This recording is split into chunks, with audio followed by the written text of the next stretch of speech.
Without even realising it beforehand, this is the first video I've made that perfectly combines three key pillars of my hobby life. As you probably all know, I love 3D printing. If you've watched my other videos, you'll have also picked up on my love for painting Warhammer models and my love for video games. And thanks to Palette, who kind of did and didn't sponsor this video, I've managed to create a 3D print of an RTX 4070 graphics card chassis to play video games with. And this certainly wouldn't look out of place in the grimdark far future of the 41st millennium. Would you like one? Okay, let's get to it. I'm Ross, and this is Fohammer Videos. So as I was kind of saying, Palette sort of sponsored this video, and I don't want to do one of those 30-second ad reads you get on most videos because no one's paying me to do that yet. Where's HelloFresh when you need them? I'd happily take that sponsorship money because I actually use them already. Anyway, I'm getting off topic as usual. I wasn't paid to make this content, but when Palette reached out and said, hey, do you want a free graphics card? Well, what would you say? Who would say no? I mean, I'm not yet big enough for companies to offer to pay me, and I certainly wouldn't want to promote something that I wouldn't like myself anyway. So after a quick Google search on my part and finding out that Palette are a good and reputable brand who make some good cards, I was like, yeah, gimme. And what they want out of this deal is for me to show you that they've got a competition running for their dual series 4060 cards right now. You see, Palette offer free chassis frames for their dual series 4060 and 4070 cards, and the latter of which is what I chose. You can download the Cyber-style paint your own colour scheme version, or a plain version model which is available for both cards, and again, the latter of which is the base that we used for this model. And I also just found out that they offer a template for their Gaming Pro 40 series cards too. So whilst yes, if you're watching this video live when it comes out, you can go now and vote for the winner of the current design competition, but the real reason for this promotion is just to let you know, hey, you can do this. Just download our templates and add some stuff. Which is exactly what I did. Well, I'm saying I did, but I've actually got no idea how to do any 3D sculpting at all. So I reached out to my mate Dave and asked him for his help. And you may know Dave better as Exeter Cosplay, and you'll find him standing about 3 foot above you at many conventions. And for me, he spent some time adding some 40k style Mechanicus bits to the base template and emblazoned it with both of our logos to get it done quickly. All I needed to do was then print the thing, so I quickly supported it using Lychee, sliced it in Chitubox, and printed it on my GK2.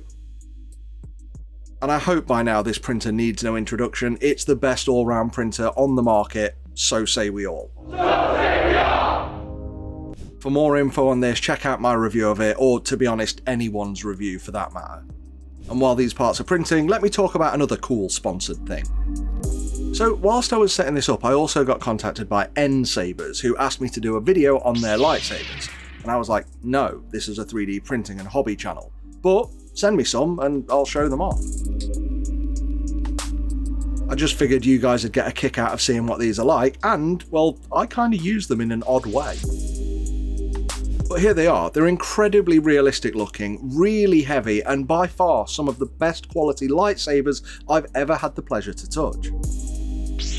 And whilst each one comes in a specific style to match a particular character from the franchise, they can all be customised with different blade colours and ignition styles and sound effects.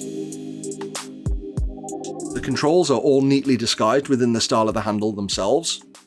And again, I'm not paid to say any of this. I got them sent to me and I think they're cool, so if you're in the market for lightsabers, check them out. There's a link in the description. Also, it's not an affiliate link. I make nothing off you clicking it, other than, well, I get the 2 lightsabers. And as for the weird way I use them, and the main reason I wanted them, they're actually responsible for a ton of the background lighting in this and several of my other recent videos. Right, this GPU chassis is printed. So, it's always smart to do a test fit when creating something like this. It looked good, so I went straight on to painting. Now, as good as Dave's design is, it looked far too clean and simple for that Warhammer aesthetic.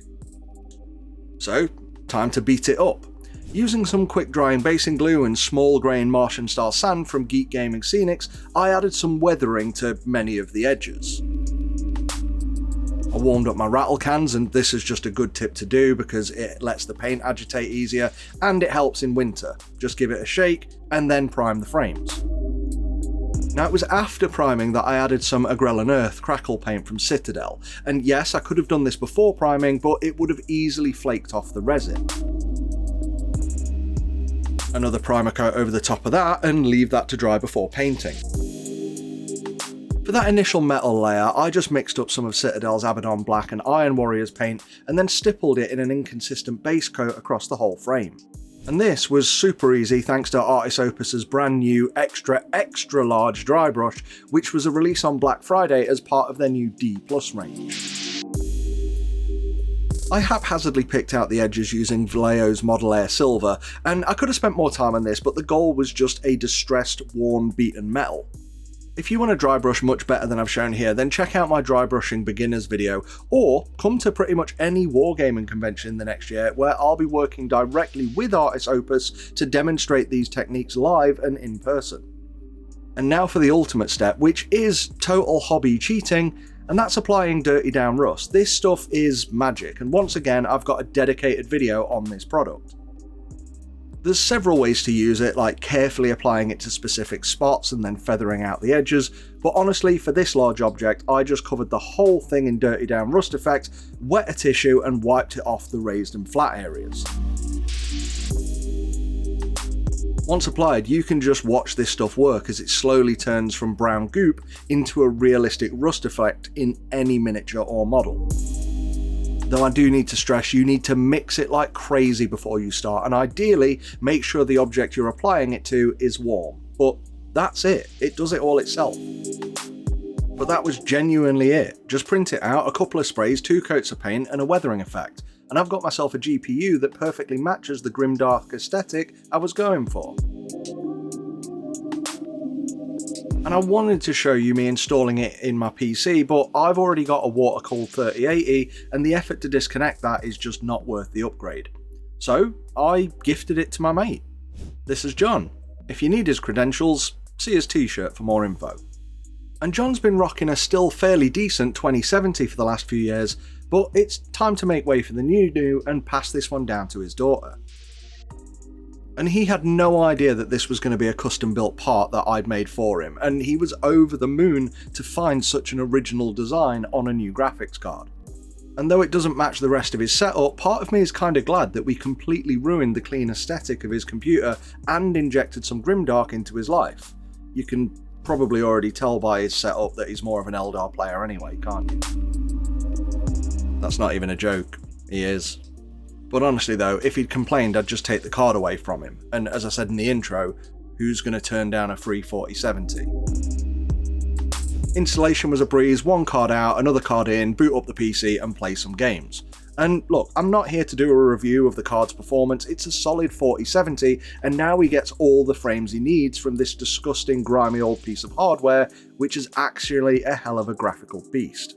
But to finish, I want to say thanks to Palette for sending me this GPU and pretty much sponsoring the video. Like I said, I made nothing from this, I didn't even keep the card and I'm not trying to sell you anything.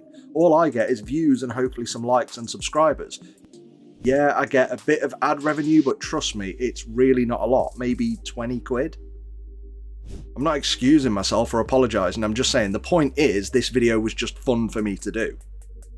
But if you want to embark on a project like this, check out Palette's templates to build your own creations from. And if you're quick, you can see what their entrants have made and vote for your favourites. I want to say a huge thanks to our members for supporting our content. Please consider getting your name up in lights too, and they get things like early access to our videos and priority comment replies in videos and live streams. Please click like and subscribe, etc. I get complaints that you all know how this works by now and I should stop talking about it, but very few people do it. Just click subscribe please. You never need to watch another video from me ever again, but you clicking that button tells YouTube to recommend me to others who may want to see more of my videos. So thanks in advance. Until next time, dead or alive, you're coming with me. Fohammer out.